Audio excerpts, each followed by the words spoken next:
ಶೆಟ್ಟಿಕೆರೆ ಅನ್ನೋ ಊರಲ್ಲಿ ಒಬ್ಬ ರೈತ ಇದ್ದ. ಅವನು ತುಂಬ ಬಡವ ಆಗಿದ್ದ. ಅವನ ಹತ್ರ ಯಾವುದಕ್ಕೂ ದುಡ್ಡೇ ಇರಲಿಲ್ಲ. ಎಷ್ಟು ಕೆಲಸಗಳಿತ್ತು, ಅವನ ಮಗಳನ್ನ ಓದಿಸ್ಬೇಕಾಗಿತ್ತು.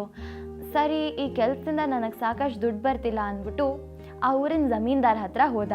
ಹೋಗಿ ಕೇಳ್ದ, ನೋಡಯ್ಯ, ನನ್ನ ಮಗಳನ್ನ ನಾನು ಓದಿಸ್ಬೇಕು, ನನಗೆ ಸ್ವಲ್ಪ ದುಡ್ಡು ಕೊಡ್ತೀಯಾ ಅಂತ. ಆ ದುಡ್ಡು ಇಸ್ಕೊಂಡ, ಮಗಳನ್ನ ಓದಿಸ್ದ.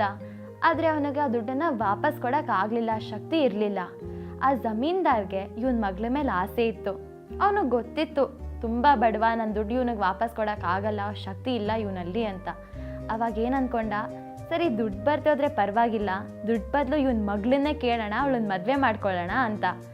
ಆದರೆ ಅವನು ಇಡೀ ಊರಲ್ಲಿ ಅವನ ಮಾನ ಮರ್ಯಾದೆ ಹೋಗಬಾರ್ದು, ಅವ್ನು ತುಂಬ ಒಳ್ಳೆಯವನಾಗಿರಬೇಕು ಅಂತ ಆ ಜಮೀನ್ದಾರು ರೈತನ ಮನೆಗೆ ಹೋಗಿ ತುಂಬ ಒಳ್ಳೆಯವನಾಗಿರಾಗ ಹೇಳ್ತಾನೆ, ನೋಡಿ, ನನಗೆ ಗೊತ್ತು ನೀವು ತುಂಬ ಕಷ್ಟದಲ್ಲಿದ್ದೀರಾ, ನನ್ನ ದುಡ್ಡು ವಾಪಸ್ ಕೊಡೋಕ್ಕಾಗಲ್ಲ ಅಂತ. ಒಂದು ಕೆಲಸ ಮಾಡೋಣ, ನಿನ್ನ ಮಗಳನ್ನ ನನಗೆ ಕೊಟ್ಟು ಮದುವೆ ಮಾಡಿಸಿ ಅಂತ. ಆವಾಗ ರೈತನಿಗೆ ಸ್ವಲ್ಪ ಚಿಂತೆ ಆಗುತ್ತೆ, ಅಲ್ಲ ಈ ಮನುಷ್ಯ ಸರಿ ಇಲ್ಲ, ಇವನ ಉದ್ದೇಶ ಸರಿ ಇಲ್ಲ, ಹೇಗೆ ನನ್ನ ಮಗಳನ್ನ ಕೊಟ್ಟು ಮದುವೆ ಮಾಡಿಸ್ಲಿ ಅಂತ. ಇಲ್ಲ, ನಾನು ನಿಮ್ಮ ದುಡ್ಡನ್ನೆಲ್ಲ ತೀರಿಸ್ತೀನಿ, ಮಗಳನ್ನೆಲ್ಲ ಕೊಟ್ಟು ಮದುವೆ ಮಾಡೋದು ಬೇಡ ಅಂತ ಹೇಳ್ತಾನೆ.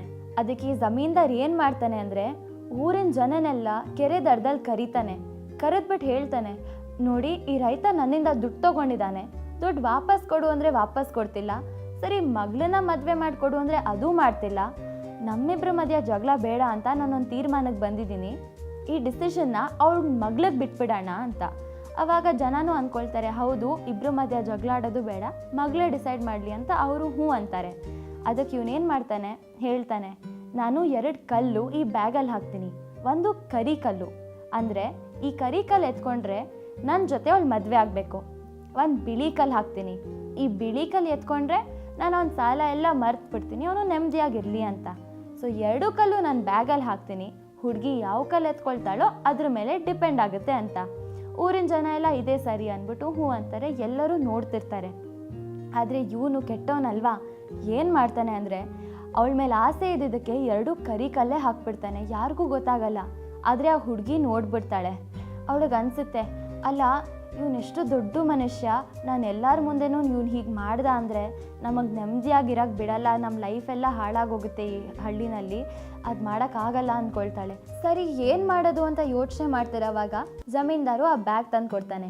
ಆ ಬ್ಯಾಗಲ್ಲಿ 2 ಕಲ್ಲಿರುತ್ತೆ. ಎಲ್ಲರೂ ಇವಳನ್ನೇ ನೋಡ್ತಿದ್ರು. ಆ ಜಮೀನ್ದಾರ್ ತಲೆನಲ್ಲಿ ಏನು ಓಡ್ತಿತ್ತು ಅಂತ ಇವಳಿಗೆ ಗೊತ್ತಿತ್ತು. ಅವ್ನು ಮೋಸ ಮಾಡ್ತಾನೆ ಅಂತ ಅವ್ನು ತುಂಬ ಕಾನ್ಫಿಡೆಂಟ್ ಆಗಿದ್ದ.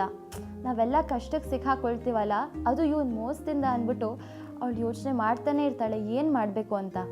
ಫೈನಲಿ ಏನು ಮಾಡ್ತಾಳೆ ಅಂದರೆ, ಆ ಬ್ಯಾಗಲ್ಲಿ 1 ಕಲ್ಲನ್ನು ಎತ್ಕೊಂಡು ಗೊತ್ತಿಲ್ಲದೆ ಜಾರು ಇತ್ತು ಅನ್ನೋ ಹಾಗೆ ನೀರಲ್ಲಿ ಬಿಟ್ಬಿಡ್ತಾಳೆ.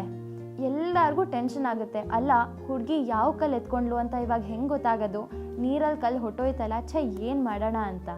ಅವಾಗ ಇವಳು ಹೇಳ್ತಾಳೆ, ನೋಡಿ, ಟೆನ್ಷನ್ ತೊಗೊಳ್ಬೇಡಿ, ಈ ಬ್ಯಾಗಲ್ಲಿ 1 ಕರಿ ಕಲ್ಲಿತ್ತು, 1 ಬಿಳಿ ಕಲ್ಲಿತ್ತಲ್ವಾ, ನಾನು ಅದರಲ್ಲಿ 1 ಕಲ್ಲು ಎತ್ಕೊಂಡು ನೀರಲ್ಲಿ ಹೊಟ್ಟೋಯ್ತದು.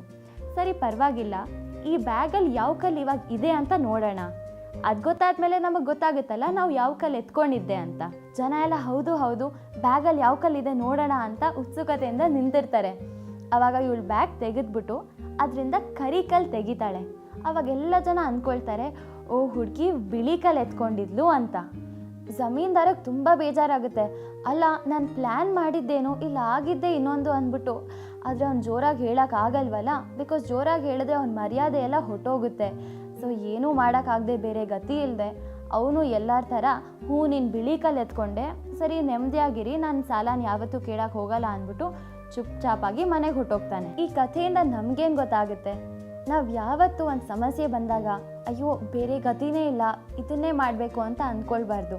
ಆ ಹುಡುಗಿನೇ ನೋಡಿ, ಯಾರು ಅವಳ ಜಾಗದಲ್ಲಿ ಆಗಿದ್ರೆ ಬೇರೆ ಗತಿನೇ ಇಲ್ಲ, ಇವನನ್ನು ಮದುವೆ ಮಾಡ್ಕೊಳ್ಳೇಬೇಕು, 2 ಕರಿ ಕಲ್ಲೇ ಇದೆ ಅಂದ್ಬಿಟ್ಟು ಸೋಲು ಒಪ್ಕೊಂಡ್ಬಿಡ್ತಿದ್ಲು. ಆದರೆ ಹುಡುಗಿ ಅವಳ ಜಾಣತನನ ಉಪಯೋಗಿಸಿ ಸಮಸ್ಯೆನ ಬಗೆಹರಿಸಿದ್ಲು.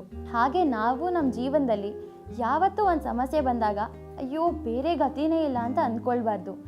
ಆ ಸಮಸ್ಯೆ ಬಗ್ಗೆ ಕರೆಕ್ಟಾಗಿ ಕೂತ್ಕೊಂಡು ಯೋಚನೆ ಮಾಡಿದಾಗ ಇನ್ನೊಂದು ದಾರಿ ಕಾಣಿಸುತ್ತೆ.